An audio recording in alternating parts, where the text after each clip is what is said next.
Manhunt on the way for four prisoners now still on the run who escaped from the Barnet Street police lockup. Hi again and welcome. This is Links 007 TV News Report, and we'll be right back with the full details to come. Welcome to Links 007 TV News Report, providing you with the best in local and international news updates. This is a place where you can get the most reliable and informative news information.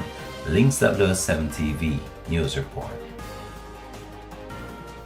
Welcome back and thanks for joining us. This is Links 007 TV News Report.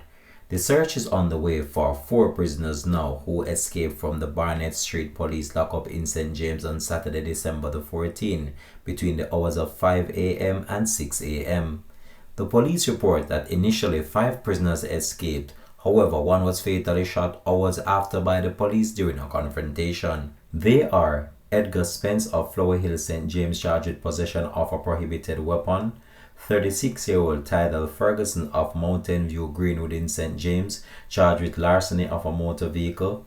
32-year-old Tyrese Brown of Albertown, Trelawney, charged with murder and rape. 23-year-old Daniel McIntosh of Paddlers Lane, Mount Salem, St. James, charged with possession of a prohibited weapon. 43-year-old Maurice Balnavis of Green Paradise, Norwood, St. James, charged with simple larceny.